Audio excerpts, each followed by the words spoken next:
A bit backstory: I've been living in an English-speaking country since I was 10, my accent is 95% gone and people who meet me generally don't realize I'm not a native speaker, but once in a while I'll mispronounce something or use a word wrong. On to the FU. My cat died yesterday. She was my baby and I miss her very much, and I can barely function without randomly bursting into tears. I took off work yesterday so I could grieve and bury Jer in my yard under the bench we used to sit on and watch the birds in the summers. I thought she'd like that. My sister stopped by to console me and brought me a homemade meal.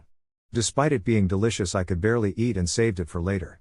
Today I had to go to work, so I packed the rest of the dinner for lunch.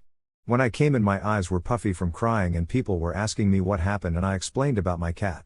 During lunch I was heating up my food and a woman I work with asked me what I was having, and I responded with the remains from yesterday. She looked disgusted, but I thought whatever, maybe she doesn't like to eat food from a previous day. A few hours later I got called into HR and was told my colleagues would prefer I didn't eat house pets in the shared dining space. WTF? I was so confused, then appalled. Why would anyone think that? I was going back to all the conversations I had that day, and at no point did I say anything about eating pets. HR lady let me go, but then a few hours later called both me and the women who watched me heat up my lunch in. That's when it came out I said I was heating up remains when I meant leftovers, and my coworker assumed that meant I cooked my cat and was eating it due to some mental breakdown I was having. FML. I do know what both words mean and that they're not interchangeable, I just wasn't thinking clearly.